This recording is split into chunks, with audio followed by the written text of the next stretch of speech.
বিসমিল্লাহির রহমানির রহিম। Welcome to all of you. আজকের অপথলমোলজি ক্লাসের সিলেবাস ডিসকাশন এবং ওরিয়েন্টেশন প্রোগ্রামে উপস্থিত সম্মানিত চিকিৎসকবৃন্দ, জেনেসিসের পক্ষ থেকে আপনাদেরকে অভিনন্দন জানাচ্ছি। জানেন যে আমাদের ক্লিনিক্যাল ক্লাসগুলো শুরু হয়ে যাবে আগামী সপ্তাহে 14 তারিখ থেকে অপথলমোলজি ক্লাস শুরু হবে এবং এই ব্যাচটাতে সবচেয়ে বেশি ক্লাস, প্রায় 18টা ক্লাস। তো এই ক্লাসগুলো এবং এই ক্লাসগুলো আমাদের আগামী সপ্তাহ থেকে শুরু হবে। তো সেটারই আজকে একটা ওরিয়েন্টেশন প্রোগ্রাম। তো আজকের এই ওরিয়েন্টেশন প্রোগ্রামটা হচ্ছে সবার জন্য উন্মুক্ত, আমরা রেখেছি।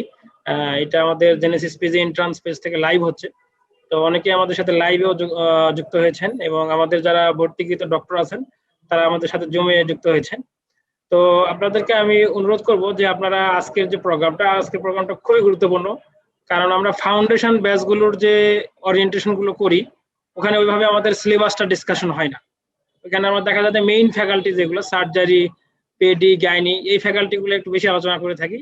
দেখা যায় যে স্পেশালাইজড যে সাবজেক্ট গুলো এগুলো সাধারণত কম আলোচনা করা হয়। এবং আমরা ঘোষণা দিয়েছিলাম যে আপনাদের যখন ক্লিনিক্যাল ক্লাসগুলো চালু হবে সেই সময় আমরা এগুলো বিস্তার আলোচনা করব। তো তারই ধারাবাহিকতায় আজকের প্রোগ্রাম। তো আপনাদেরকে আমরা অনুরোধ করব যে আজকের প্রোগ্রামটি আপনাদের জন্য খুবই খুবই গুরুত্বপূর্ণ। আমাদের ব্যাচে আপনি ভর্তি থাকুন বা না থাকুন, এটা আপনার জন্য খুবই দরকার।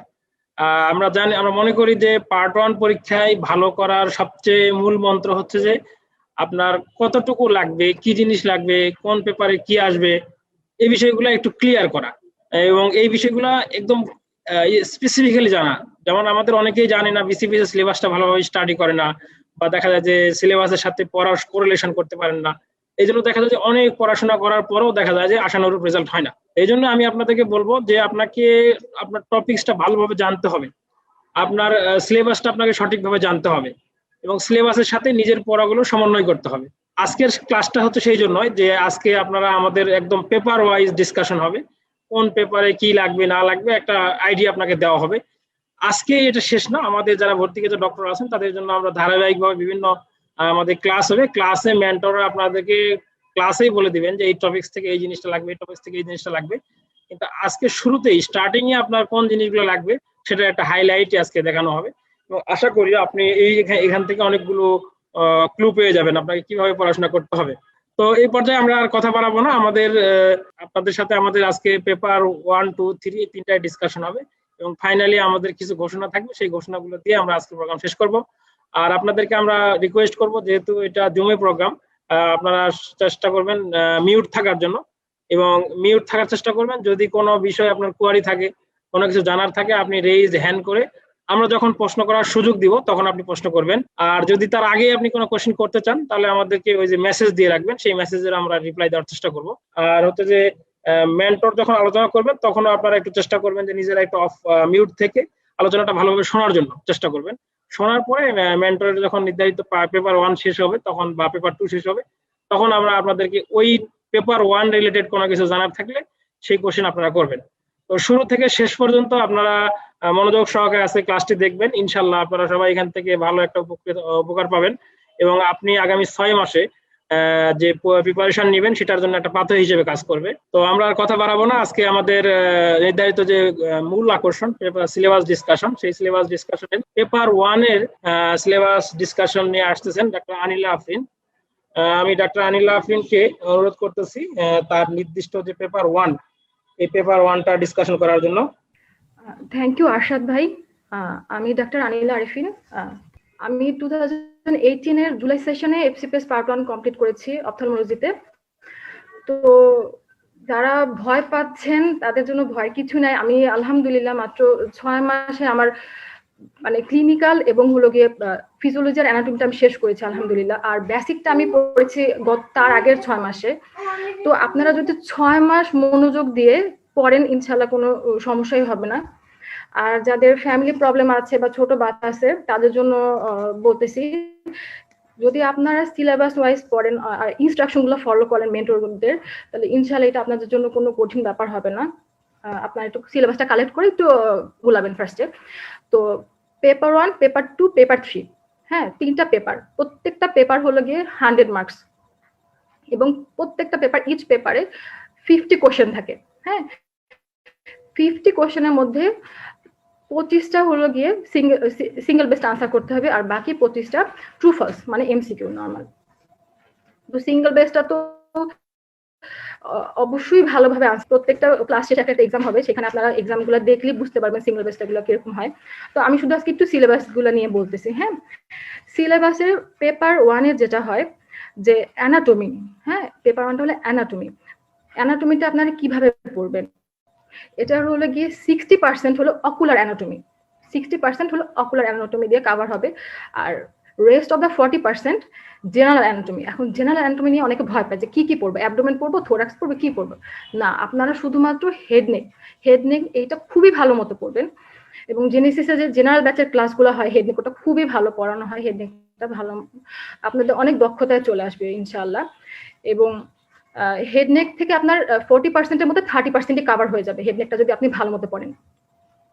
হেডনেকের মধ্যে যেমন আছে যে স্পাইনাল কর্ড, ব্রেন, নিউরোঅ্যানাটমির যে অংশগুলো, হ্যাঁ ব্রেনের যে নিউরোঅ্যানাটমি, আমি সিলেবাসের 3 নাম্বার পেজটা খুললাম, এখানে দেখেন আপনি বেসিক জেনারেল অ্যানাটমির মধ্যে brain, spinal cord, meninges, cerebral circulation আর ক্রেনিয়াল নার্ভ। হ্যাঁ, ব্রেনের মধ্যে ওখানে হলো গিয়ে ক্রেনিয়াল নার্ভের কথা বলছি আমি, 1 থেকে 7 পর্যন্ত ক্রেনিয়াল নার্ভটা খুবই ভালো মতো পড়তে হবে। এবং যে সব জায়গা থেকে আপনার ইনফরমেশন কালেক্ট করেন সব জায়গা থেকেই চেষ্টা করবেন পড়তে, যেমন স্নেলের নিউরোঅ্যানাটমিটা পড়বেন, এবং খুরানার যে ক্রেনিয়াল নার্ভ চ্যাপ্টার আছে ওই চ্যাপ্টারটা খুব ভালো পড়বেন 7 ক্রেনিয়াল নার্ভ পর্যন্ত, মেইনলি 2, 3, 4, 5, 6, 7, মানে 1টা না পড়লেও চলে, 2 থেকে 7 পর্যন্ত খুব ইম্পর্টেন্ট, ভালো মতো পড়তে হয়। ব্রেনটা আপনারা ব্রেনটা খুব ভালো মতো পড়বেন, এটা আমি মেইনলি পড়েছি, নিটার দেখেছি, আর হলো জেনেসিসের শীটটা পড়েছি একদম। আর 30% তো বললাম হেডনেক আর ব্রেইনটা গেল, আর 10% বেশি সাধারণত আসে না। হ্যাঁ, 3-4টা করে কোশ্চেন আসে, হার্ট থেকে হয়তো 2টা আসলো, লাং থেকে 2টা আসলো, আমি বলে দিব ক্লাসের মধ্যে হ্যাঁ কি টাইপের কোশ্চেন আসে। তো হার্ট, লাং আর ট্রাকিয়া গেল, তো আমাদের 40% কিন্তু হয়ে গেল। 40%-এর মধ্যে আমি কি বললাম, 10% হলো গিয়ে থোরাক্স পড়বেন, আর হলো বাকি যে 30% আসে হেডনেক আর ব্রেনটা পড়বেন। হ্যাঁ, এবং নিউরোঅ্যানাটমি থেকে প্রচুর কোশ্চেন আসে, 30%-এর মধ্যে প্রচুর কোশ্চেন, যেমন সেরেব্রাম, ব্রেনের, তারপর হলো ফুটোলজি যেটা আমরা বলি, হ্যাঁ প্রত্যেকটা ফোরামেন থেকে কি পাস হয়, খুব ইম্পর্টেন্ট ইনফিনিটেস্টার। এটা গেল আমাদের 40%-এর ব্যাপার। হ্যাঁ, এবার আসেন মানে মেজর যেটা আসে 60%, হ্যাঁ অকুলার অ্যানাটমি। অকুলার অ্যানাটমিটা আপনি পড়লেই বুঝবেন, শুরুতে আপনার খুবই কষ্ট আসবে, চোখ দিয়ে পানি চলে আসবে, কিন্তু আপনারা যদি একবার আয়ত্তে আনতে পারেন এটা কোনো কঠিন কিছু না, এবং ভালো মনে থাকে আলহামদুলিল্লাহ। এটার একটা সমস্যা আছে যে অনেক ডাইমেনশন মনে রাখতে হয়, ডাইমেনশন গুলো আপনারা ক্লাসের শুরু থেকে টুকে রাখবেন। তার মতো চ্যাপ্টার আছে অ্যানাটমির জন্য, প্রত্যেকটা চ্যাপ্টারে ডাইমেনশন যেগুলো আছে প্রত্যেকটা চ্যাপ্টারে খুরানা পড়বেন, খুরানা বেসড পড়াশোনা, ডাইমেনশন গুলো টুকে রাখবেন যাতে পরীক্ষার আগে এক নজর ডাইমেনশন গুলো দেখলেই হয়। তো অ্যানাটমির মধ্যে কি আছে, শুরু থেকে এমব্রায়োলজি আছে, তারপরে কর্নিয়া, তারপরে হলো ইভিয়াল সিস্টেম আছে, তারপরে ভিট্রিয়াস আছে, লেন্স আছে, রেটিনা আছে। হ্যাঁ, প্রত্যেকটা চ্যাপ্টারের অ্যানাটমি গুলো আপনারা এমন ভাবে পড়বেন যাতে চোখে ভাসানো যায়। এই 60% অ্যানাটমি হলো অকুলার অ্যানাটমি। হ্যাঁ, এবং সিলেবাসের দেখবেন 4 নাম্বার পৃষ্ঠায় অকুলার অ্যানাটমির সিলেবাসটা দেওয়া আছে, ওটা ফলো করবেন। এবং খুরানাটা পড়বেন অ্যানাটমির জন্য, অকুলার অ্যানাটমির জন্য খুরানা। আর স্নেলটা কিনে পাশে রাখতে পারেন ছবি টবি দেখার জন্য, কিন্তু মেইনলি খুরানাটা পুরো আত্মস্থ করতে হবে। এবং একবার আস্তে আস্তে পর যখন আপনারা বুঝবেন, এবং অকুলার অ্যানাটমি সত্যি সহজ, আমার নিজের একবার যখন আপনার আয়ত্তে চলে আসবে তখন কোনো কঠিন ব্যাপার না।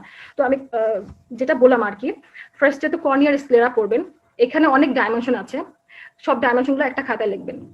তারপরে আছে হলো গিয়ে অ্যান্টেরিয়র চেম্বার আর হলো ইভিয়াল সিস্টেমের মধ্যে আছে যেমন ধরেন আইরিশ, একটা সিঙ্গেল বেস একটু ডিসকাস করি, যেমন ধরেন আইরিশের ডাইমেনশন কত সেটা তো আসতেই পারে, এবং সিঙ্গেল বেস যদি আসে যে আইরিশটা কোথায় সবচেয়ে থিনেস্ট এবং কোন জায়গা থেকে এটা ছিঁড়ে যায়।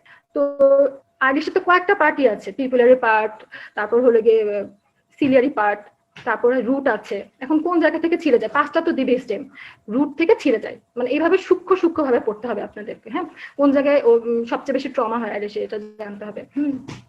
আয়োডো ডায়ালাইসিস বলে। তো আপনারা হলো কি খুরানাটা যদি পড়েন, অ্যানাটমি হলো 3 পেপারের মধ্যে অ্যানাটমিটা সবচেয়ে ইজি, পরীক্ষা দিলেই দেখবেন অ্যানাটমিতে হাইস্ট মানে ভালো মার্কস আসে সাধারণত। তো সিলেবাসের মাত্র 2টা পেজ অ্যানাটমি, হ্যাঁ 2টা পেজ ফলো করবেন। আর হলো গিয়ে খুরানা, অকুলার অ্যানাটমির জন্য শুধুমাত্র খুরানা ভালো মতো আত্মস্থ করতে হবে। আর শুরু থেকে আপনারা হলো গিয়ে ডাইমেনশন গুলো লিখে পড়বেন, দেখবেন অনেকটা ইজি হবে। আরেকটা ব্যাপার বলে দিই যে এমব্রায়োলজি তো শুরুতেই আছে, হ্যাঁ এমব্রায়োলজি শুরুতেই আছে, ওখানে তো প্রত্যেকটা চ্যাপ্টারের এবং যখন আমরা চ্যাপ্টার যেমন পেন্সে যাবেন, হ্যাঁ, তখন পড়বেন, তখন আপনার ফার্স্ট পেজে যে বারবার কোরিলেট করে পড়বেন, তাহলে এতটুকুই বলার ছিল। Thank you. আর কোনো কোশ্চেন থাকলে আস্ক করতে পারেন। একজন আস্ক করেছে কোশ্চেন, আমি কি আনসার দিয়ে দিব? এমব্রায়োলজি কোথা থেকে পড়বেন? আচ্ছা, অকুলার এমব্রায়োলজি শুধু খুরানাটা ভালো মতো পড়বেন, এবং খুরানাটা পড়তে গেলে দেখবেন শেষের দিকে অনেক উইক ওয়াইজ, হ্যাঁ, জেস্টেশনাল উইক ওয়াইজ কিছু ডাইমেনশন ডায়ামিটার এগুলো দেওয়া আছে, ওগুলো লাগবে না। কিন্তু শুরুর দিকে ফার্স্টে পুরাটাই পড়বেন, লাস্টে 2-3 পেজ স্কিপ করলে হবে। আসতে পারে কোশ্চেন, আপনি বাদ দিবেন, কারণ এত মনে রাখা একটা মানুষের পক্ষে সম্ভব না। প্রথম দিকের টুকু পড়বেন, শেষের 2-3টা পেজ, হ্যাঁ, অতটুকু স্কিপ করলে হবে। শুধুমাত্র খুরানা এমব্রায়োলজি পড়বেন। আর জেনারেল এমব্রায়োলজি যেগুলো আছে, যেমন হলো গিয়ে pharyngeal pouch, pharyngeal arch, pharyngeal cleft, হ্যাঁ, এগুলো যখন তখন আপনারা ওটা ধরতে পারবেন, হ্যাঁ, ওইটা ওইখান থেকে পড়বেন। কিন্তু অকুলার এমব্রায়োলজি অবশ্যই খুরানা। Thank you. জি, ধন্যবাদ ডাক্তার আনিলা আফরিন আপুকে খুব সুন্দর করে আপনাদের একটা ডিরেকশন দেওয়ার জন্য। মেইনলি আপনাদের যে ক্লাসগুলো যখন হবে, সেই ক্লাসগুলোতেই মেইনলি টপিকস ওয়াইজ আলোচনা হবে। আপনি কোন সাবজেক্টটা ভালো করে পড়বেন, কোন টপিকসটা আপনার জন্য ইম্পর্টেন্ট, কোন টপিকসে কোন সময় কত কোশ্চেন আসছে না আসছে, এই জিনিসগুলো কিন্তু স্পেসিফিক করে বলা যায়। আজকে জাস্ট আমরা হচ্ছে যে পেপার ওয়াইজ একটা আইডিয়া আপনাকে দেওয়ার চেষ্টা করি। এই পর্যায়ে আমরা পেপার 2 নিয়ে কথা শুনবো। পেপার 2 নিয়ে আমাদের সামনে উপস্থিত হবেন ডাক্তার তানবিনা হোসাইন নাদিয়া। তিনি আমাদের সামনে পেপার 2 নিয়ে ওভারঅল কথাবার্তা বলবেন, এবং বিশেষ করে এই অপথ্যালমোলজিতে কিভাবে আমরা ভালো করতে পারি, এই সাবজেক্টগুলোতে আসলে বা ফাউন্ডেশন ব্যাচ থেকে আমরা কিভাবে হেল্প নিতে পারি, এই বিষয়গুলো যদি একটু ক্লিয়ার করে দেন তাহলে আমাদের ডক্টর জন্য খুবই ভালো হয়। এই পর্যায়ে পেপার 2 নিয়ে ওভারঅল কথা নিয়ে আসতেছেন ডাক্তার তানবিনা হোসাইন নাদিয়া। আসসালামু আলাইকুম। আমি very good afternoon and welcome. আমি ডক্টর তানবিনা হোসেন নাদিয়া। আমি এখন বর্তমানে সিএমসিএইচ এ আছি, কোভিড জোনে। আর আমার অপথ্যালমোলজি ব্যাকগ্রাউন্ডে আমি 2020 সালে জানুয়ারিতে এফসিপিএস পার্ট 1 পাস করি। আর আমি ডিও কোর্সে আছি। তো আজকে আমাকে পেপার 2 নিয়ে কথা বলতে বলা হয়েছে। তো আমি কিভাবে পড়েছি এটা দিয়ে শুরু করতে চাই। আমি যেহেতু কোর্সে ছিলাম, আমার জন্য এটা অনেক বড় একটা প্লাস পয়েন্ট ছিল পড়াগুলো গুছিয়ে নেওয়ার। তো আমার সিনিয়রদের থেকে আমি অনেক গাইডলাইন পেয়েছি। তো আমি যখন টার্গেট করি যে আমি 2020 সালে জানুয়ারিতে পরীক্ষা দিতে বসবো, তো এর আগের 6 মাস থেকে আমি আমার প্রিপারেশনটা শুরু করি। প্রিপারেশন বলতে প্রথম 2-3 মাস আসলে আমি পড়াটা গোছানো স্টার্ট করি। সিনিয়রদের সাথে কথা বলি, কোথা থেকে কোয়েশ্চেন বেশি আসে, কোন টপিকটা টাচ হয়, একদম মাস্ট কোয়েশ্চেন আসে, এইসব কিছু আমি আগে আইডিয়াটা গেইন করতে থাকি, সবার থেকে জানতে থাকি। বইগুলো ইনফিনিটি স্টার, কোনটা একটু কম ইম্পর্টেন্ট, কোনটা বেশি ইম্পর্টেন্ট, এই অনুযায়ী আমি বইগুলোকে গুছাতে থাকি। এভাবে গুছাতেই আমার প্রায় সময় চলে যায় 3 মাসের মতো। এরপরেই আমি পড়াটা মেইনলি স্টার্ট করি। সাথে সাথে ক্লাসের সাথে সাথে ক্লিনিক্যাল আমার ওভাবে ওরিয়েন্টেশন ছিল, আলহামদুলিল্লাহ। এটা আমার জন্য অনেক বড় একটা প্লাস পয়েন্ট ছিল। বাট যারা একদম নতুন, লাইক ইন্টার্নশিপ শেষ করে শুরু করছেন, তাদের ভয় পাওয়ার কিছু নেই। আপনারা যদি পড়াটা গুছিয়ে নেন, ইনশাল্লাহ আপনারাও পারবেন। খুব একটা টাফ না। সবাই আসলে ভয় পাই আমরা সাব স্পেশালিটি, মানে কোথা থেকে পড়বো, কিভাবে পড়বো। আপনি যদি আপনার সিনিয়র কারো থেকে ওরিয়েন্টেশন গুলা নিতে থাকেন, বই বুঝতে থাকেন, নিজে নিজে পড়তে থাকেন, আর আমাদের অনেক সোর্স তো আছেই, ইন্টারনেট তো আছেই, তো এইভাবে আপনারা গুছিয়ে নিতে পারবেন ইনশাল্লাহ। তো আমি পেপার 2 নিয়ে শুরু করি। প্রথমে আমি পেপার 2-তে আমরা জানি আমাদের ফিজিওলজি থাকে। তো ফিজিওলজির সাথে আসলে মেইনলি আরো কিছু টপিক থাকে, সেটা হচ্ছে physiology and biochemistry, pharmacology, optics and বায়োস্ট্যাট।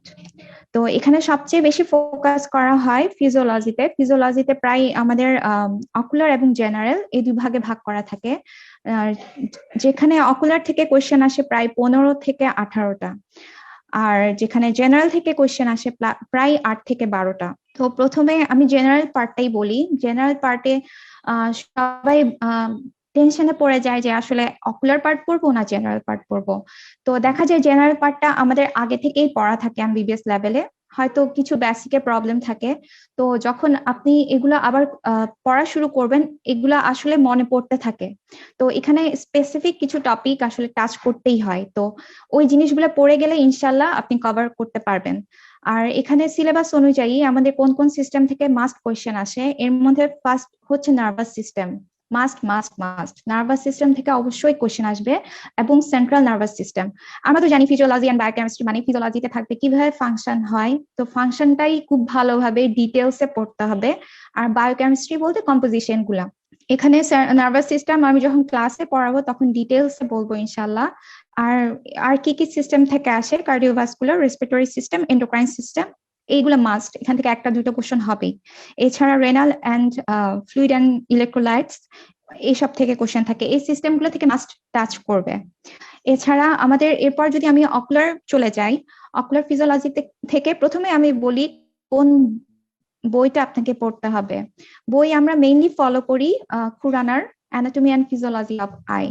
খুবই ভালোভাবে, খুবই মানে বোঝা যায় এভাবে ওখানে লেখা আছে, খুব ভালো করে অ্যাটলিস্ট 2-3 বার পড়তেই হবে পরীক্ষার আগে।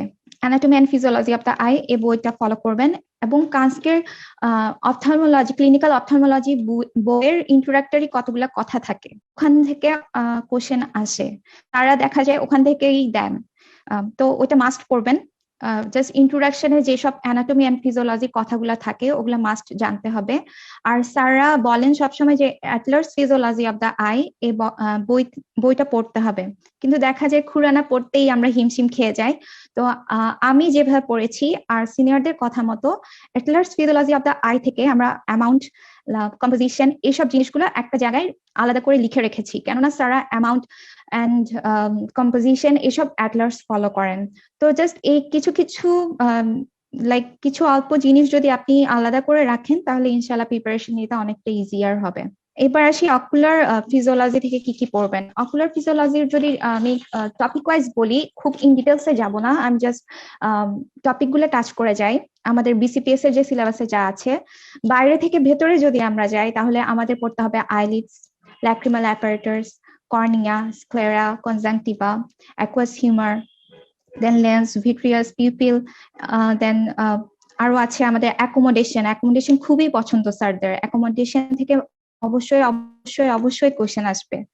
এছাড়া আছে extraocular muscle and eye movements, retina, electrodiagnostic test, visual pathway, visual acuity and adaptation, color vision, and binocular vision and stereopsis স্যারদের খুবই পছন্দ। এই রেটিনার থেকে শুরু করে ভিজুয়াল পাথওয়ে, ভিজুয়াল অ্যাকিউটি, অ্যাডাপটেশন, এসব নিয়ে খুব ভালো একটা আইডিয়া থাকা লাগবে। ইনশাল্লাহ এগুলো যদি খুরানাটা আপনারা খুব ভালো করে মন দিয়ে পড়েন ইনশাল্লাহ এটা কভার হয়ে যাবে। এরপরে আসি আমরা ফার্মাকোলজি। ফার্মাকোলজিতে আমাদের অ্যাটলিস্ট 3টা থেকে 8টা কোশ্চেন হবে। এখানে একটা ভালো ব্যাপার হচ্ছে যে জেনারেল ফার্মা থেকে খুব একটা কোশ্চেন হয় না, হয়তো বা হাতে গোনা 2 থেকে 3টা বা একটা। তো এই ক্ষেত্রে খুব বেশি ডিটেলসে যাওয়ার দরকার নাই। ফার্মাকোকাইনেটিক্স আমরা এমবিবিএস লেভেলে যা পড়তাম, যেসব টার্মিনোলজি গুলো মাস্ট টু নো ছিল, জাস্ট ওইসব টার্মিনোলজি নিয়ে একটু আইডিয়া থাকলেই হবে।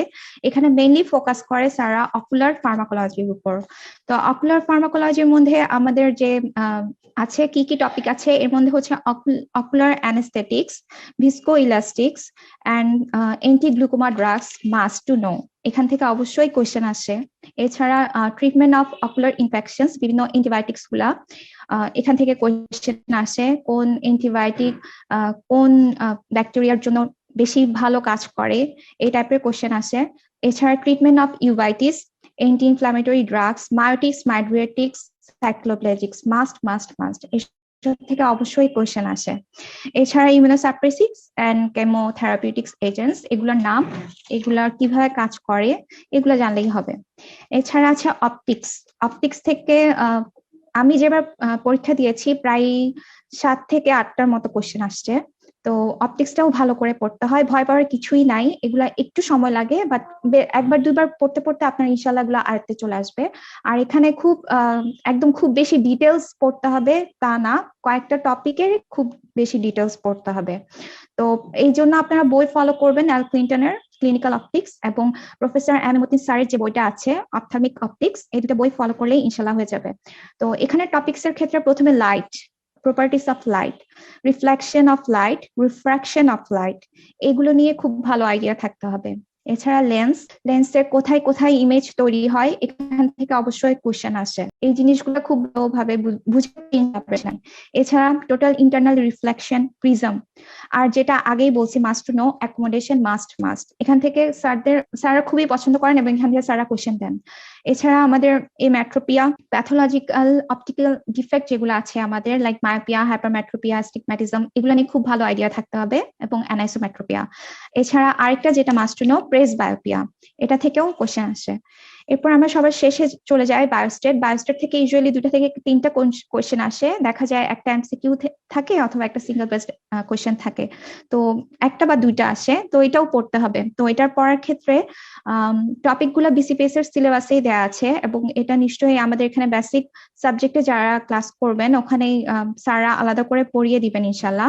তো এখানে আমরা এমবিবিএস লেভেলে যাই পড়তাম, এর মধ্যে কিছু জিনিস আপনাকে একটু ডিটেলসে একটু ভালো করে জানতে হবে, দ্যাটস ইট, যেগুলো আমরা আগেই জানতাম, যেমন basic concept of biostat, common terminology গুলা, তারপর sampling, probability, variability, then basic concept of clinical trial, এসব জিনিসগুলো ভালো করে পড়লেই ইনশাল্লাহ পারবেন। আমার তরফ থেকে এতটুকুই ছিল, ইনশাল্লাহ আপনাদের প্রিপারেশন ভালো হবে এবং ইনশাল্লাহ সামনে দেখা হবে আপনাদের সাথে। আসসালামু আলাইকুম। কোনো কোয়েশ্চেন থাকলে আমাকে বলবেন প্লিজ। থ্যাংক ইউ আপু। এই পর্যায়ে আমাদের পার্টিসিপেন্টরা আছেন, অনেকেই আছেন, কিন্তু কোশ্চেন এই মুহূর্তে নাই মনে হচ্ছে। তো আমরা পেপার 2 নিয়ে আলোচনা শুনলাম, এরপরে আমরা সর্বশেষ পেপার 3 নিয়ে আলোচনা শুনবো। আমাদের পেপার 3 প্লাস ওভারঅল অপথলমোলজির ক্যারিয়ার, অপথলমোলজিতে যে আপনারা পার্ট 1 করবেন, এটা একটা ডিটেইলস আলোচনা আমরা ইনশাআল্লাহ আশা করতেছি এখন। আর অপথলমোলজিতে আপনি কি কি স্কোপ আছে, এটাতে আপনার ট্রেনিংটা কি রকম, ওভারঅল এফসিপিএস পার্ট 1 অপথলমোলজিতে দিতে গেলে কি কি সমস্যা আপনি ফেস করবেন, এবং ফাইনালি পেপার 3টা কিভাবে প্রিপারেশন নেবেন, এই বিষয় নিয়ে এবারে আমাদের সামনে আসতেছেন ডাক্তার সাইয়েদ মোহাম্মদ আসিফ ভাই। আসিফ ভাই হচ্ছে যে আমাদের অপথলমোলজির ম্যাক্সিমাম ক্লাস নিয়ে থাকেন, এবং সেই শুধু চট্টগ্রাম থেকে আমাদের সাথে জয়েন করেন। তো এই পর্যায়ে আমরা ওভারঅল অপথলমোলজি এফসিপিএস পার্ট 1 এর গাইডলাইন প্লাস পেপার 3টা কিভাবে প্রিপারেশন নিব এই বিষয়ে কথা শুনবো ডাক্তার সাইয়েদ মোহাম্মদ আসিফ ভাইয়ের কাছ থেকে। আসসালামু আলাইকুম প্রিয় চিকিৎসক ভাই বোনেরা, সবাইকে প্রথমে ধন্যবাদ জানাচ্ছি আজকে ভর দুপুরে কষ্ট করে আমাদের এই ওরিয়েন্টেশন ক্লাসে উপস্থিত হওয়ার জন্য। ধন্যবাদ জানাচ্ছি জেনেসিস কর্তৃপক্ষকে এবং বিশেষ করে ডক্টর আরশাদ ভাইকে এত সুন্দর একটি প্রোগ্রাম আয়োজনের জন্য, যে প্রোগ্রামটুকু আমাদের আগামী অপথলমোলজিস্টদের সামনের ক্যারিয়ার গাইডলাইন তৈরি করতে এবং তাদের পরীক্ষার প্রিপারেশন নিতে অত্যন্ত ফলপ্রসূ হবে বলে আমার আন্তরিক বিশ্বাস। সমস্ত জেনেসিস টিমকে ধন্যবাদ জানাচ্ছি এমন একটি ওরিয়েন্টেশন ক্লাসের জন্য।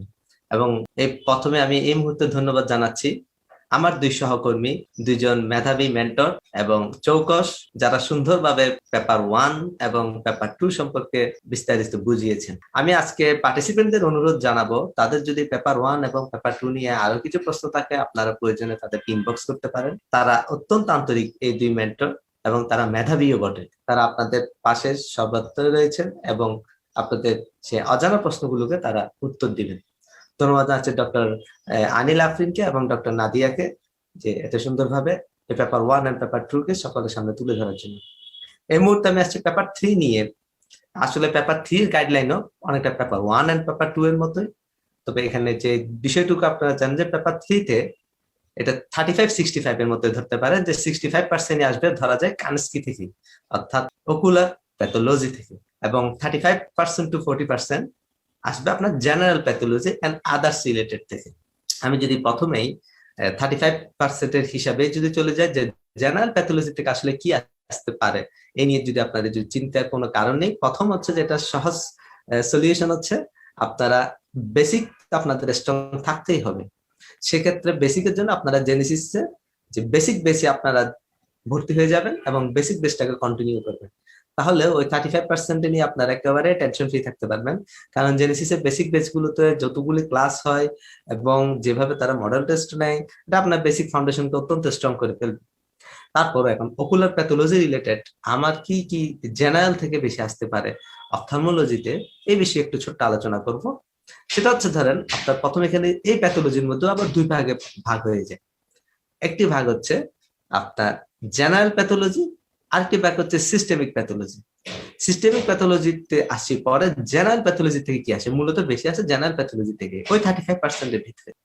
যেমন সেলুলার গ্রোথ, সেল ডিফারেন্সিয়েশন, এই জিনিসগুলো আপনার এমবিবিএস এ অনেকবার পড়েছি। আমরা খালেকের বই, স্যারের বই থেকেও পড়েছি, আমরা রবিন্সের বই থেকেও পড়েছি।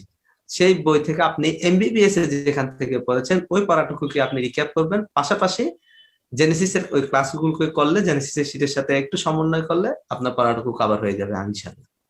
সেটা cellular growth, cell differentiation, cellular injury, cellular death, এগুলো হচ্ছে মোস্ট ইম্পর্টেন্ট। হ্যামোরেজ, শক, কেননা এই ডিফারেন্সিয়েশন গুলো কেন হচ্ছে, এগুলো সব অপথলমোলজি রিলেটেড জেনারেল প্যাথোলজি থেকে বেশি প্রশ্ন দেয়। কেন জানি বলি, অপথলমোলজি যেহেতু একটি সার্জিক্যাল সাবজেক্ট, আমাদের নিউ কামার ভাই বোনেরা যারা অনেকে মনে করেন যে অপথলমোলজি কেবলমাত্র তো জানেন যে এটা কেবলমাত্র মেডিসিন রিলেটেড না, এটা এমন একটা সাবজেক্ট যেটা both surgery and medicine, both geriatric and paediatric দুটোই।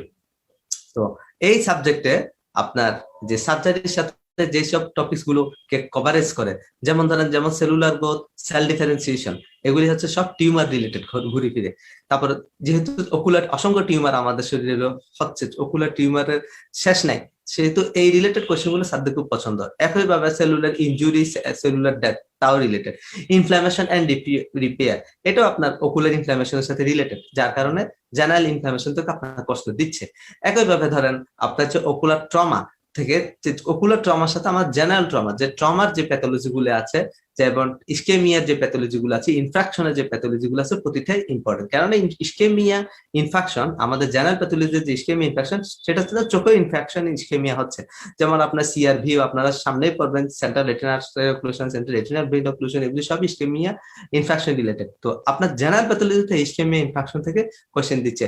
একইভাবে থ্রোম্বোসিস, শক, হেমোরেজ এবং হেমোরেজিক ডিসঅর্ডার, এইসব। কেননা হেমোরেজিক ডিসঅর্ডার, ব্লিডিং ডিসঅর্ডার, এইসবটাই কেন দিচ্ছে, কারণ এটা একটা সার্জিক্যাল সাবজেক্ট, এখানে আপনার অপারেশনের ব্যাপার আছে এবং হেমোরেজ রিলেটেড আপনার জানতে হবে।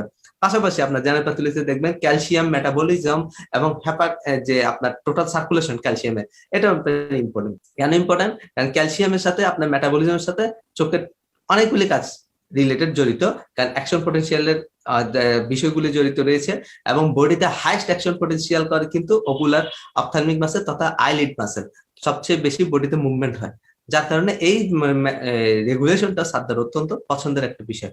এরপর আসেন আপনার টেম্পারেচার রেগুলেশন। প্যাথোলজির মধ্যে যে টেম্পারেচার রেগুলেশন, ফিভার এবং হাইপোথার্মিয়া নিয়ে বেশ কিছু আপনারা এমবিবিএস পড়েছেন, এই বিষয়টুকু আপনাদের এখানে খুব ইম্পর্টেন্ট ওকুলারের জন্য। পাশাপাশি আসেন আপনার আরেকটা জিনিস ইম্পর্টেন্ট, ইডেমা এবং ডিসঅর্ডার অফ দ্য ব্লাড, যেটা আমি অলরেডি বলেছি, এবং ব্লাড সার্কুলেশন রিলেটেড সকল কিছু, এবং ইডেমা এবং আয়োনাইজিং রেডিয়েশন এবং ইমিউনোলজিক্যাল ডিসঅর্ডার, এই বিষয়গুলো ওকুলার রিলেটেড। কেন চোখের ওকুলার যে ইডেমা, আপনারা নিজেরাও অনেক পেশেন্ট দেখছেন ওকুলার ইডেমা, চোখ ফুলে যাওয়া, তো এটা স্যারদের খুব পছন্দের একটা টপিক। জেনারেল থেকে এই জিনিসগুলো দেয় এবং সর্বশেষ জেনারেল থেকে যে জিনিসগুলো স্যারদের সর্বশেষ পছন্দ, সেটা হচ্ছে ocular neoplasia, ocular chemotherapy, ocular radiation এবং যে ওকুলার বিভিন্ন জেনেটিক ডিসঅর্ডার। এখন আসেন ওকুলার জেনেটিক, যেহেতু এই যে ডিসঅর্ডার গুলি হয়, এজন্য এই রিলেটেড জেনারেল থেকে দিবে। আপনার জেনারেল প্যাথোলজিতে যে নিউপ্লাসিয়া যে চ্যাপ্টারটা রয়েছে, জেনারেল প্যাথোলজি যে কেমোথেরাপি, রেডিওথেরাপি নিয়ে যে চ্যাপ্টারটা রয়েছে, অনকোলজি নিয়ে জেনারেল প্যাথোলজিতে যে চ্যাপ্টারগুলো রয়েছে, এবং ম্যালিগন্যান্ট টিউমার নিয়ে জেনারেল প্যাথোলজি চ্যাপ্টারগুলো রয়েছে, এগুলো আপনাদের থরলি পড়ে ফেলতে হবে এবং জেনেসিসের ওইসব ক্লাসগুলোর প্রতি আপনাদের একটু এক্সট্রা নজর দিতে হবে। সর্বশেষ একটা কথা দিয়ে আমি জেনারেল প্যাথোলজির অংশটুকু শেষ করবো, সেটা হচ্ছে আপনার বডি ফ্লুইড এবং রেগুলেশন, ইলেকট্রোলাইট রেগুলেশন। যেহেতু এটা একটা সার্জিক্যাল সাবজেক্ট, যেহেতু এখানে অপারেশনের ব্যাপার আছে, যেহেতু এখানে জেনারেল অ্যানেস্থেসিয়ার ব্যাপার আছে, সেহেতু আপনার body fat and electrolyte, acid base balance এবং এই যে potassium, ion, sodium, potassium balance, এই টোটাল ব্যালেন্স গুলো আপনাকে জানতে হবে। এবং এই রিলেটেড যে ক্লাসটা সেটা কখনোই আপনারা মিস দিবেন না, এবং প্রশ্ন আসবেই বলা যায়। এই হলো আপনার জেনারেলের প্যাথোলজির মধ্যে জেনারেল প্যাথোলজি আয়োজন করলাম। তারপর আসি আমরা সিস্টেমিক প্যাথোলজি। হ্যাঁ, সিস্টেমিক প্যাথোলজি কি খুব বেশি প্রশ্ন আসে? খুব বেশি প্রশ্ন আসে না, কিন্তু যেটুকু প্রশ্ন আসে ওটুকু আপনার করতেই হবে। যেমন ধরেন সেন্ট্রাল নার্ভাস সিস্টেম প্যাথোলজি, যেহেতু এটা ব্রেন একটি সেন্ট্রাল নার্ভাস সিস্টেমের অংশ, সেহেতু central nervous system related pathology আপনার ইম্পর্টেন্ট। যেমন এখানের মধ্যে আপনার যে নিউপ্লাস্টিক কন্ডিশন গুলো ইম্পর্টেন্ট, এবং ইন্টারক্রেনিয়াল প্রেসার রিলেটেড বেশ কিছু প্যাথোলজি আছে। রেস্ট ইন্টারক্রেনিয়াল প্রেসারের ফিচার কি, ইন্টারক্রেনিয়াল প্রেসার রিলেটেড আপনার কি কি কারণে ইন্টারক্রেনিয়াল প্রেসার বাড়তে পারে, কজ কি, এই pathology related intracranial pressure related pathology আপনার লাগবে। এবং পাশাপাশি সিএনএস এর প্যাথোলজির মধ্যে যে পার্কিনসনিজম, যে মেকানিজম গুলা, পার্কিনসনিজমের মেকানিজম গুলা, হেড ইনজুরির মেকানিজম গুলা এবং সাবসিকুয়েন্ট কি হতে পারে, এই জিনিসগুলো আপনার সিস্টেমিক প্যাথোলজিতে সিএনএস টা খুব ভালো করে পড়তে হবে। এবার সিএনএস এর পাশাপাশি পাশাপাশি আপনাকে সিস্টেমিক দেখতে আসে সামান্য, ধরেন 3-4 কিংবা 4টা আসলো অন্যান্য সিস্টেম থেকে, কিন্তু 3-4টার জন্য তো আপনাকে প্রিপারেশন নিতে হবে। 3-4টার ভিতরে যদি আপনার সিঙ্গেল পেজ থেকে আসে, সেটা তো অবশ্যই, যেহেতু এখন সিঙ্গেল পেজ আরো বাড়িয়েছে, সেক্ষেত্রে আপনাকে রেসপিরেটরি সিস্টেম থেকেও যদি সাধারণত কম আসে, কিন্তু কার্ডিওভাস্কুলার সিস্টেম থেকে আপনাকে অনেক পড়তে হবে। কার্ডিওভাস্কুলার সিস্টেম কেননা আমি বারবার বলছি, আপনার কার্ডিওভাস্কুলার সাথে আপনার এখানে একে তো সার্জিক্যাল সাবজেক্ট, তারপরে আপনার কার্ডিওভাস্কুলার সাথে আপনার যে চোখের কিছু ভাস্কুলার ডিজিজ, যেমন ধরেন আমাদের central retinal artery occlusion, vein occlusion, এগুলো সব কার্ডিওভাস্কুলার রিলেটেড। এজন্য স্যারদের এখানে যে করোনারি আর্টারি ডিজিজের যে চ্যাপ্টারটা রয়েছে, থ্রম্বোসিস এম্বোলিজমের যে ডিজিজটা রয়েছে, চ্যাপ্টার 2 স্যারদের খুব পছন্দের একটা বিষয়।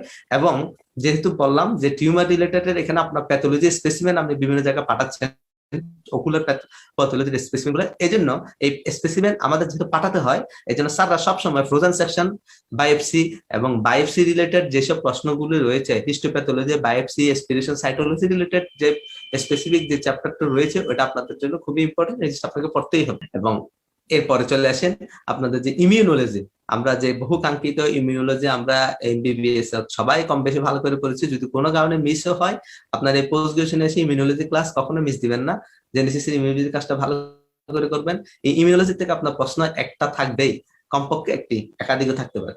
কারণ ইমিউনোলজির যে টাইপ হাইপার সেন্সিটিভিটি রিঅ্যাকশন বলেন, তারপরে আপনার আদার্স ইমিউনোলজিক্যাল রিঅ্যাকশন বলেন, প্রত্যেকটাই অপথলমোলজি রিলেটেড।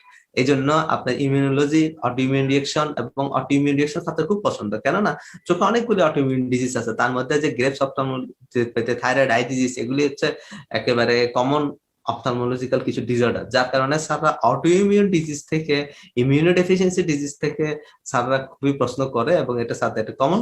আপনারা এই ইমিউনোলজিটাকে খুব ভালো করে করতে হবে। তার মধ্যে তো বলেই দিলাম হাইপার সেন্সিটিভিটি, অটোইমিউন ডিজিজ এবং ট্রান্সপ্লান্টেশন, এবং কখনো মিস দিবে না, কেননা আমাদের ওকুলার ট্রান্সপ্লান্টেশন একটা কমন একটি ব্যাপার। আপনারা জানেন যে মরণোত্তর চক্ষুদান সারা বিশ্বে একটা খুব জনপ্রিয় একটা প্রজেক্ট, যে মরণোত্তর চক্ষুদান যেটা সহজ কথায় আছে মেডিকেল টার্মিনোলজিতে, যেটা হচ্ছে কর্নিয়া ট্রান্সপ্লান্টেশন। এটা একটা ট্রান্সপ্লান্টেশনের একটা অংশ, যেটা হচ্ছে একটা অটোগ্রাফ ট্রান্সপ্লান্ট। এখানে আমরা যে ট্রান্সপ্লান্টেশনের যেসব টাইপস গুলো আছে, যে এই টোটাল টাইপস গুলা কোনটা কি অ্যাডভান্টেজ ডিসঅ্যাডভান্টেজ হতে পারে, টোটাল যে ট্রান্সপ্লান্টেশন নিয়ে স্যারদের পছন্দের একটা টপিক, প্রায় সময় এখান থেকে ঘুরে ফিরে প্রশ্ন আসে। তো আপনার এই টোটাল ইমিউনোলজি আপনারা মিস দিতে পারবেন না, টিউমার ইমিউনোলজি, ট্রান্সপ্লান্টেশন ইমিউনোলজি, আদার জেনারেল ইমিউনোলজি এবং auto immune disease, hyper sensitive reaction, এই টপিকস গুলো টোটাল টপিকস গুলো, যার কারণে ইমিউনোলজিটা আপনি এমফেসিস দেবে। তার পাশাপাশি আসি এবার যে ভাইরোলজি, ব্যাকটেরিওলজি, মাইক্রোলজি, এই তিনটা। এই যে এখন প্যারাসাইটোলজি, এইগুলো কি লাগবে কিনা, অনেকে মনে করে এইসব মনে হয় লাগবে না, এসব থেকে আসবে না। না, আপনার চোখ রিলেটেড অনেক ভাইরাসের ইনফেকশন আছে, তার মধ্যে দেখেন যেমন herpes simplex virus, adeno virus, এগুলো চোখের খুব কমন ভাইরাস, এবং এগুলো চোখকে অন্ধ করে ফেলে। এবং চোখে অসংখ্য হ্যাজার্ড চোখের যেমন করে, বডির সাথে সাথে চোখের হ্যাজার্ড করে, এবং এই ভাইরাস গুলো ছাত্রের পছন্দ। এই ভাইরাসের মলিকুলার লেভেলে পড়াশোনা আপনাদের জানতে হবে ভাইরোলজি সম্পর্কে।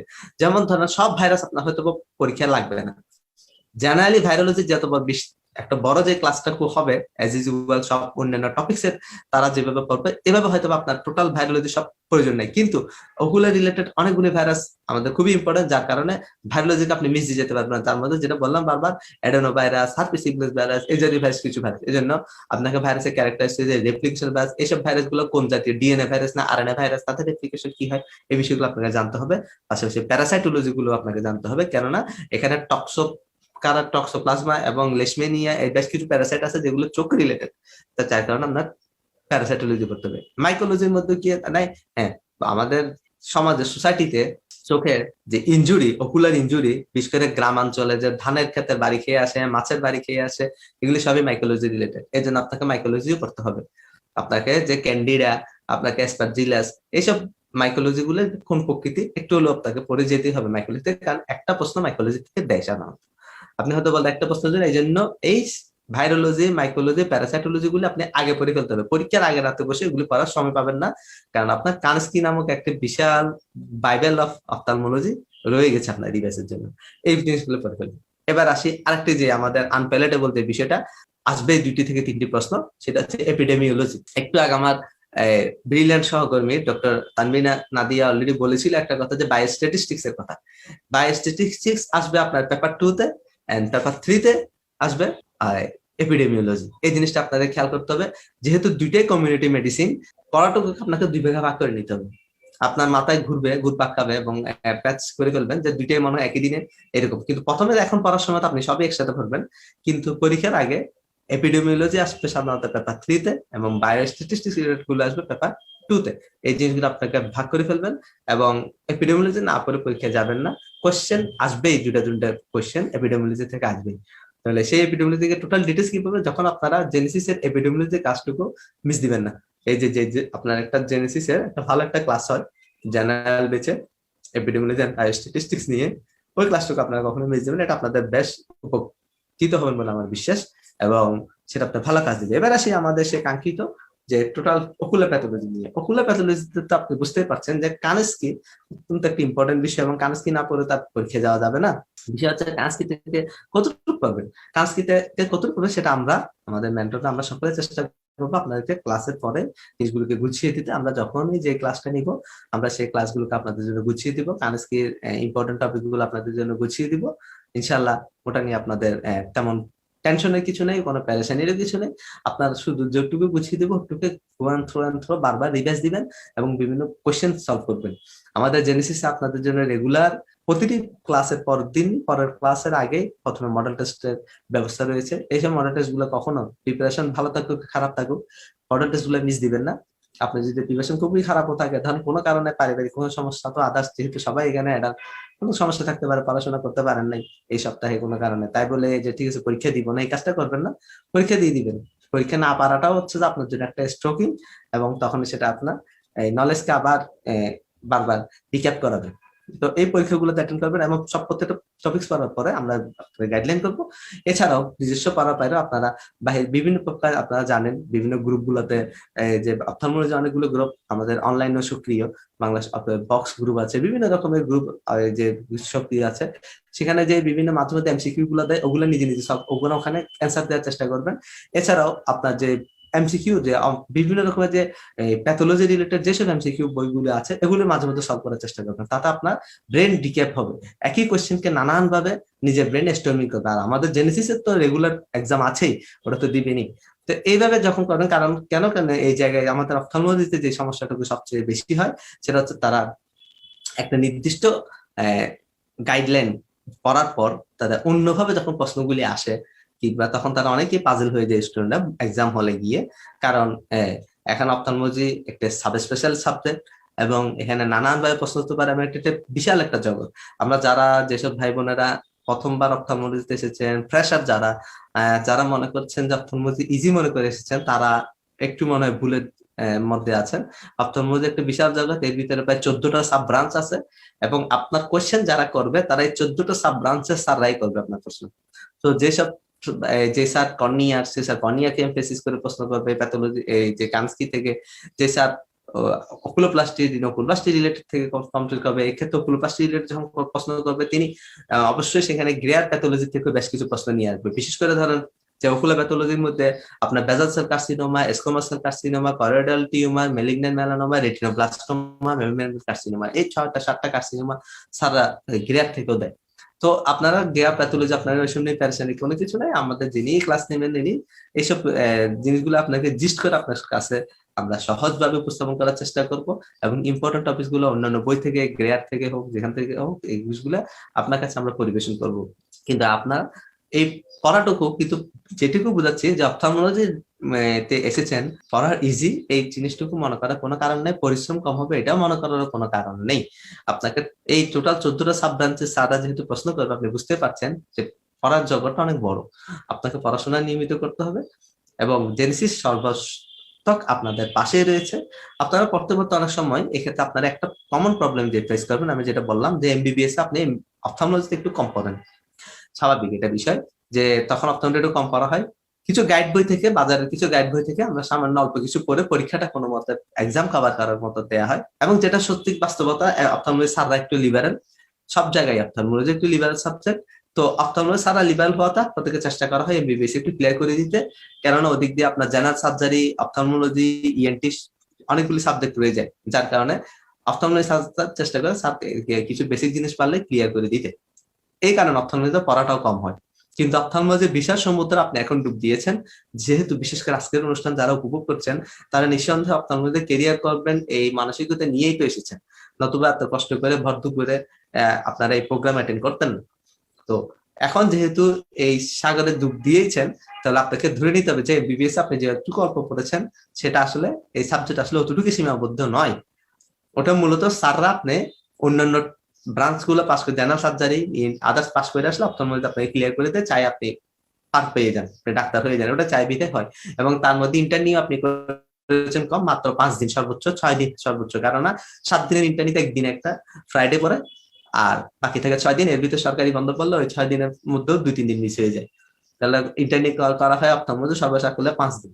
তো এইভাবে অপথলমোলজিতে যার কারণে আপনারা অপথলমোলজিকে দেখেছেন শুধুমাত্র বাহ্যিক ভাবে, আউটডোরে বসে স্লিট ল্যাম্পে 2-4টা কনজাংটিভাইটিস এর ট্রিটমেন্ট দেখেছেন। তো অপথলমোলজি আসলে তার মধ্যে সীমাবদ্ধ নয়, এটা একটা বিশাল সাবজেক্ট, আপনাকে অনেক কষ্ট করবেন। কিন্তু এই সময়ে গিয়ে আপনাকে আশেপাশ থেকে, আত্মীয় স্বজন থেকে, বন্ধু বান্ধব থেকে একটা কমন প্রশ্ন করবে, কেন চোখে ক্যারিয়ার করছো, কেন মেডিসিনে ক্যারিয়ার করছো না, কেন সার্জারিতে যাচ্ছ না। বিশেষ করে মহিলারা তো কমনলি প্রবলেম ফেস করবেন, আমার আপুরা, যারা এই যে কেন তোমরা গাইনিতে ক্যারিয়ার না করে অপথলমোলজি ক্যারিয়ার করছো। ছেলেরা প্রবলেম করবেন, এত বড় 3.5 হাত ছড়ি বাদ দিয়ে ছোট্ট একটা 3.5 ইঞ্চি চোখে কেন গেলা, এই জাতীয় প্রশ্নগুলো কি করবেন। এখানে অপথলমোলজি কি ভাত আছে কিনা, অপথলমোলজি করে কি করবা, কয় টাকা এবার ইনকাম করবা, কয়টা এবার রুগী হবে, চোখের সমস্যা মানুষ কয়বার এবার ডাক্তারের কাছে যায়, এই অসংখ্য রকমের। বুঝবেন যে পোস্ট গ্রাজুয়েশন, মেডিকেল সায়েন্স এবং আপনার কেরিয়ার, এটা একটা আপনার ইমোশন জড়িত, এখানে এখানে আপনার ডেডিকেশন জড়িত, এখানে আপনার পরিশ্রম জড়িত। সাবজেক্ট গুলো এমনি হাওয়ায় উড়ে আসে না, ভেসে আসেনি। এই যতই আপনি এইসব প্রশ্নগুলোকে ফেস করেন না কেন, সেটার দ্বারা আমি এমন অনেকেই আমার এই ছোট্ট জীবনে আমি অনেকেই দেখেছি, এসব দ্বারা সে তার কেরিয়ারকে ব্যাডলি এফেক্টেড করেছে, ব্যাডলি এফেক্টেড, মারাত্মকভাবে সে খারাপ ভাবে এফেক্টেড করেছে, যার কারণে সে কেরিয়ারকে এনজয় করতে পারছে না। সে আসলে তখন চিন্তায় পড়ে যায়। কিছুদিন আগে আমাকে একজনে একই প্রবলেম নিয়ে আসছে এবং অথচ সে কোর্সে আছে, সে বলছে সে অপথলমোলজি ছেড়ে দিবে। কেন? এই পারিপার্শ্বিক কোয়েশ্চেন গুলোর কারণে। আমি এই সমস্যাগুলো আপনাদেরকে আগেই বলে ফেলছি, কেননা এখন আপনার অপথলমোলজি আজকে আপনারা মানসিকভাবে প্রস্তুতি নিচ্ছেন, এই মানসিক প্রস্তুতিটা অনেক বড় বিষয়। আপনার পড়ার চেয়েও বেশি বড় বিষয় মানসিক প্রস্তুতি। আপনার যদি মানসিকভাবে যদি আপনি সেটেল হতে না পারেন, আপনার যদি অপথলমোলজিতে একটা 100%, আমি বারবার বলছি 100% যদি 100% যদি কনফিডেন্স না থাকে, আপনি কিসের ক্যারিয়ার করবেন, আপনি কিভাবে শাইন করবেন, সেটা প্রশ্নই ওঠে না। আপনাকে প্রথমে একটা ডিটারমিনেশন নিতে হবে যে আমি অপথলমোলজি কেন পড়ছি। আপনি বুঝছেন যে আমি অপথলমোলজিকে ভালোবেসেছি, একটা কারণ আমি অপথলমোলজিতে একটা ব্রাইট ক্যারিয়ার দেখতে পাচ্ছি। আমি শুরুতে বলে একটা আপনাদের এই মুহূর্তে একটা প্রথম কথা হচ্ছে আপনাকে অপথলমোলজিকে ভালোবাসতে হবে। চোখ হচ্ছে, চোখ না থাকলে আপনি দেখবেন আমেরিকান একটা অপথলমোলজি প্রথম পেজে একটা কথা সুন্দর লেখা আছে বেসিকের প্রথমে, সেটা হচ্ছে আপনার ওয়ার্ল্ডের মধ্যে অনকোলজির পরে, ক্যান্সারের পরে মোস্ট ডিভাস্টেটিং এবং মোস্ট ইমার্জেন্সি একটা সাবজেক্ট হচ্ছে অপথলমোলজি। এটা কেন এটা বললাম, যে এটা both geriatric and paediatric, both medicine and surgery, both male and female সব কভার করছে একই সাবজেক্ট। তাহলে এটাকে আপনাকে একটা বিশাল একটা জগৎ, এবং বাংলাদেশে এটা একটা রাইজিং সাবজেক্ট। আপনি চোখ না থাকলে দুনিয়া অন্ধকার, এক চোখ না থাকলে আপনি বেঁচে থাকাটা নিরর্থক, অনেকটা এরকমই হয়ে যায়। এই বাংলাদেশ যে 14টা যে সাব স্পেশালিটি বললাম, বেসিক সাব স্পেশালিটি 14টা, এর সাব স্পেশালিটি আরো আছে, কিন্তু বেসিক সাব স্পেশালিটি 14টা। এই 14টা সাব স্পেশালিটিতে বাংলাদেশে ঢাকায় শহরে আল্লাহর রহমতে বেশ কিছু সাবজেক্টে আমাদের স্যাররা স্পেশালিস্ট হয়ে উঠছেন, কিন্তু এখনো সারা বাংলাদেশে অনেক ডেফিসিয়েন্সি আছে। ইভেন এই চট্টগ্রাম সহ বাংলাদেশের সব বিভাগীয় শহরে অসংখ্য ডেফিসিয়েন্সি আছে। আপনারা যারা এখন অপথলমোলজিতে আসছেন, তারা সারা বাংলাদেশে লিড করার মতন সে ক্যাপাবিলিটি রাখেন, তারা সারা বাংলাদেশে আপনারা সার্ভিস দেওয়ার মতন ক্যাপাবিলিটি রাখেন। আপনারা যদি নিজেকে যোগ্যভাবে তৈরি করতে পারেন, আপনার কোনো ব্যাপারই না আপনার এই লাইনে শাইন করা। আমি একেবারেই ফ্রেন্ডলি বলে ফেললাম যে চিন্তাটা আপনাদেরকে সকলে বলে যে কি করতে পারবা, কি করতে পারবে না, কি করতে পারবেন না সেটা বলুন। আপনি যদি এখন কর্নিয়াতে যদি স্পেশালিস্ট হিসাব করেন, সারা বাংলাদেশে কর্নিয়া স্পেশালিস্ট কয়জন আছে আপনি গুনতে পারবেন, এত কম। আপনি যদি এখন গ্লুকোমা স্পেশালিস্ট গুনতে পারবেন, বিভাগীয় শহরগুলো হিসাব করেন নাই, এতগুলো বিভাগীয় শহর নাই, এগুলোতে কোনো গ্লুকোমা স্পেশালিস্ট নেই, কর্নিয়া স্পেশালিস্ট নেই। আপনি যদি যে ট্রেনিং এর কথা চিন্তা করেন, আপনি বাংলাদেশে এখন ট্রেনিং অপথলমোলজি যারা আপনারা ক্যারিয়ার করবেন, আপনারা ঢাকা মেডিকেল কলেজ, তারপরে জাতীয় চক্ষু বিজ্ঞান ইনস্টিটিউশন এবং ইসলামিয়া চক্ষু হাসপাতাল, এই কয়েকটা প্রতিষ্ঠানে ট্রেনিং করার জন্য বেস্ট প্লেস। পাশাপাশি লায়েন্স চক্ষু হাসপাতাল আছে, আর কিছু ছোট ইনস্টিটিউট আছে। কিন্তু এর বাইরে দেখেন সলিমুল্লাহ মেডিকেলও রয়েছে। কিন্তু এই যে ট্রেনিং ইনস্টিটিউট গুলোতে বাইরে গেলে এর বাইরে অন্যান্য সাবজেক্টে অনেকগুলো ট্রেনিং ইনস্টিটিউটে করা যায়, কিন্তু এইসব সাবজেক্টে কম কেন? কারণ আপনার ম্যান পাওয়ার এখনো পর্যন্ত অপ্রতুল। আপনি চিন্তা করে পারেন, এটা আমি শুধু ঢাকা শহরের কথা বললাম, এটা যে চিন্তা করে করতে পারেন যে আপনার জন্য কত বড় ফিল্ড খালি। ম্যান পাওয়ার অপ্রতুল মানে কি, আপনি যখন আগামী 5 বছর পর 10 বছর পর আপনি যখন ফিল্ডে আসবেন, আপনার এত বেশি কাজ করার সুযোগ আছে যে বাংলাদেশে একটা বড় ভূমিকা আপনি পালন করার এই যে স্কোপ আছে। আপনি বাংলাদেশের যে কোনো জেলায় যে কোনো বিভাগে তো বললাম সার্জনই নেই, আপনার সার্জনের এত অভাব, সাব স্পেশালিটি সাবজেক্টেরও খুব অভাব। আপনার সাব স্পেশালিটি গুলোতেও আপনার নির্দিষ্ট কিছু স্যার রয়েছে যারা তাদের নিরন্তর সেবা দিয়ে যাচ্ছে, কিন্তু আপনার এই স্যারদের পরবর্তী জেনারেশন কারা হাল ধরবে? আপনাদেরকে হাল ধরতে হবে। কারণ বাংলাদেশের বর্তমানে যদি 18 কোটি জনসংখ্যা দ্বারা হয়, একটা সুন্দর কথা বলছি, 18 কোটি জনসংখ্যা 36 কোটি চোখ, এই 36 কোটি চোখের জন্য আপনার 36,000 ডাক্তারও নেই। তো অপথলমোলজিস্ট 36,000 অপথলমোলজিস্ট, তো 36 কোটি চোখের সেবা কেমনে নিশ্চিত করবেন? যে 18 কোটি জনসংখ্যা 36 কোটি চোখের সেবা নিশ্চিত করতে চাইলে, এবং আপনার অসংখ্য পুরো ফিল্ডে আপনার খালি, এই যে বললাম চোখের অনেকগুলি সাব ব্রাঞ্চ, তাহলে আপনি যে যেমন ওকুলার একটা অনকোলজি নিয়ে আলোচনা করুন, ওকুলার অনকোলজি সারা বাংলাদেশে মাত্র 3 থেকে 4 জন ওকুলার অনকোলজিস্ট আছে সারা বাংলাদেশে, অথচ ওকুলার অনকোলজি রোগীর কিন্তু অভাব নেই।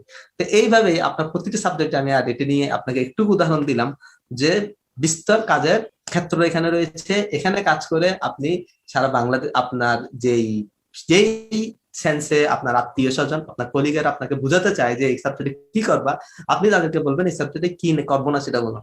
কারণ আপনি সে যে সেন্সে বলুক আপনি সেই সেন্সে আপনি এস্টাবলিশ করেন, সে মেডিসিন সেন্সে বললে আপনি মেডিসিন সেন্সে এস্টাবলিশ করতে পারবেন, সে সার্জারি সেন্সে বললে আপনি সার্জারি সেন্সে এস্টাবলিশ করতে পারবেন, সে যে সেন্সে বলুন না কেন আপনি সেটা, কারণ এটা টোটাল একটা কম্প্যাক্ট সাবজেক্ট। তো আমি বেশিক্ষণ কথা দীর্ঘ করবো না।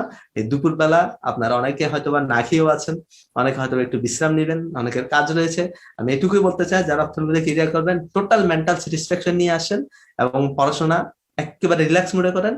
আশা করি ইনশাল্লাহ আপনারা একটা সুন্দর ভবিষ্যৎ বাংলাদেশে এক সুন্দর সেবা দিতে পারবেন বলে আমার আন্তরিক বিশ্বাস, এবং ভবিষ্যৎ বাংলাদেশে ইয়াং অপথলমোলজিস্ট হিসেবে আপনারাই বাংলাদেশকে উজ্জ্বল করবেন বলে আমাদের বিশ্বাস, এবং আপনারা পারবেন এবং এটা সম্ভব। বর্তমানের এই ডিজিটাল সময়ে এটা সম্ভব একজন বাংলাদেশে আলোকিত অপথলমোলজিস্ট হওয়া।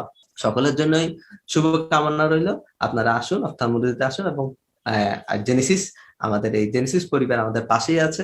তারাও চায় যে বাংলাদেশের প্রতিটি সাব স্পেশালিটিতে আমরা ডাক্তাররা প্রকৃতভাবে অবদান রাখুক, এবং একটা ব্রাইট ফিউচারের জন্য জেনেসিস নিরন্তর কাজ করে যাচ্ছে। আপনারা সাথে থাকুন, ইনশাআল্লাহ আগামী বাংলাদেশে আমরা ভালো কিছু করব আমাদের বিশ্বাস। আসসালামু আলাইকুম রহমতুল্লাহ। ধন্যবাদ ডক্টর সাইদ মোহাম্মদ আসিফ রহমান ভাইকে, খুবই সুন্দর করে খুবই সাবলীল ভাবে আমাদেরকে অপথলমোলজির উপরে পার্ট 1 আমরা কিভাবে দিব সেই বিষয়ে একটা সুন্দর পরামর্শ দেওয়ার জন্য, এবং অপথলমোলজির স্কোপ ইন বাংলাদেশ সেটাও খুব সুন্দরভাবে বলছেন। তো প্রিয় চিকিৎসকবৃন্দ, এই পর্যায়ে আমাদের হচ্ছে যে আমাদের কিছু ঘোষণা আছে, এই ঘোষণাগুলো আমরা একটু দিয়ে দিব, আর আপনাদের কোনো কোশ্চেন থাকলে আমাদেরকে জানাতে পারেন। ভাইয়া সিলেবাসটা, অপথলমোলজি সিলেবাসটা কি ওটা গ্রুপে পোস্ট করে দেওয়া যায়? আমাদের অপথলমোলজির যে সিলেবাসটা আছে, বিসিপিএস এর সিলেবাসটা, ওটা কি গ্রুপে, ওটা কি করে দেওয়া যায়, মানে আপলোড করে দেওয়া যায়? ও আচ্ছা, গ্রুপে আপলোড অপথলমোলজি, হ্যাঁ এটা দেওয়া যাবে, এটা দেওয়া যাবে, সমস্যা নেই, এটা দেওয়া যাবে, আমরা দিয়ে দিব, সমস্যা নেই। তবে সবচেয়ে ভালো হয় যে নিজের কাছে একটা বই রাখা, ওই বিসিপিএস এর যদি কেউ যেয়ে থাকে তাহলে ওখান থেকে পাওয়া যায়। এবং অনেক সময় যে আপনার আজিজ সুপার মার্কেটেও পাওয়া যায়, আবার এখান থেকে সিলেবাসটা নিজের কাছে রাখলে সবচেয়ে ভালো হয় আর কি, একটা হার্ড কপি। আর আমরা আমাদের গ্রুপগুলোতে দেওয়া আছে বিভিন্ন ধরনের পিজি চ্যালেঞ্জার, পিজি এন্ট্রান্স পেজে দেওয়া আছে, আপনারা যদি একটু সার্চ দেন অপথলমোলজি বিসিপিএস সিলেবাস লিখে সার্চ দিলে পেয়ে যেতে পারেন। আচ্ছা ভাইয়া, এই ক্লিনিক্যাল অপথলমোলজির জন্য কি কি বই পড়বো মানে লাগবে, কি বলতে পারবেন একটু? জি, ক্লিনিক্যাল অপথলমোলজির জন্য আমাদের এই মুহূর্তে আপনাদের কেবলমাত্র কানস্কিটাই আপনি কিনবেন, কানস্কি লিটারেচার কিনবেন, শুধু কানস্কি। আপনি কানস্কি এখন থেকে পড়া শুরু করেন, এর পরবর্তীতে আমরা যখন ক্লাস নিব কানস্কির বাইরে যা কিছু লাগে, যে বললাম যেমন গ্রিয়ার প্যাথোলজিতে কিছু জিনিস লাগে, ওটা আপনাকে এই মুহূর্তে গ্রিয়ার প্যাথোলজি নিয়ে আপনি পড়তে বসলে মাথা আওলাই ঝালাই যাবে আর কি, সহজ কথা। এই মুহূর্তে আপনার পড়ার দরকার নেই। আমরা আপনি শুধু কানস্কিটাই পড়তে থাকেন। আমরা কানস্কি থেকেও যেগুলো খুব বেশি গুরুত্বপূর্ণ, যেগুলো ইনফিনিটি স্টার টাইপের গুরুত্বপূর্ণ, আমি এবং আমার মেন্টর, আমার সাথে সহকর্মী যারা রয়েছেন তার প্রত্যেকেই ওই জিনিসগুলোকে আপনাদেরকে আইডেন্টিফাই করে দিবে, যে এই লাইনগুলো বেশি ইম্পর্টেন্ট, এগুলি বারবার আসে, এইগুলো আপনাকে আইডেন্টিফাই করে দিবে। আপনি এই মুহূর্তে ক্লাস শুরু হওয়ার আগ পর্যন্ত আপনি কান্সকিটাই করতে থাকেন এবং কান্সকিটাকে মেইন বই হিসেবে ধরেন, এবং আদার্স যে জায়গাগুলো থেকে ইনফরমেশন গুলো লাগবে ওগুলো আমরা এনে দিব। গিয়ার থেকেও আমরা ইনফরমেশন এনে দিব, আদার্স বুক গুলো থেকেও ইনফরমেশন এনে দিব। আমেরিকান একাডেমি থেকে খুব একটা বেশি যা লাগে ওগুলো আপনাদের খুঁজতে হবে না, ওগুলো আমরাই পিক আপ করে আপনাদেরকে জাস্ট নোট আকারে যে এই লাইনটা আপনি এক্সট্রা লিখে রাখেন, এই জিনিসটা আপনি এক্সট্রা নোট করে রাখেন, এগুলো আমরা American Academy of Ophthalmology and গিয়ার প্যাথোলজি এই আদার্স বুকের বইগুলো আমরা করে দিব, আপনাকে নোট করে দিব। পাশাপাশি উনি আপনাকে চিন্তা করতে হবে না, আপনি শুধুমাত্র কান্সকিটাই কিন্তু কান্সকিটা আপনার চোখে ভাষা যেটা বললেন না, কান্সকিটাকে আপনার আত্মস্থ, কান্সকিটাকে আপনার সাথে সাথে সবসময় রাখবেন, এটাই আপনার জন্য কাজ দিতে ইনশাআল্লাহ আপনার আত্মবিশ্বাস বাড়াবে সেটি। জি, এরপরে আর কারো কোনো কোশ্চেন আছে কিনা? আজকে আমাদের 3 জন অপথলমোলজির মেন্টর এখানে আছেন আমাদের সাথে। আজকে আপনাদের একটা ভালো সুযোগ, কোনো কোয়ারি থাকলে আপনারা জেনে নিতে পারেন। অনেক সময় একসাথে 3 জনকে পাওয়া যায় না। কোনো তো নেগেটিভ মার্কিং নাই তাই না? না, বিসিপিএস এর কোশ্চেনে কোনো নেগেটিভ মার্কিং নেই। আচ্ছা ঠিক আছে, তাহলে আমরা হচ্ছে যে আমাদের একদম শেষের দিকে আসছি। তো আমাদের ক্লাস শুরু ইনশাআল্লাহ 14 তারিখ থেকে। আমাদের ফাউন্ডেশন ব্যাচে যারা ভর্তি আছেন তারা 14 তারিখ থেকে তাদের ক্লাস শুরু হবে এবং প্রত্যেকটা ক্লাস লাইভ ক্লাস হবে। ঠিক আছে, এই লাইভ ক্লাসগুলো অবশ্যই আপনাকে লাইভেই করতে হবে।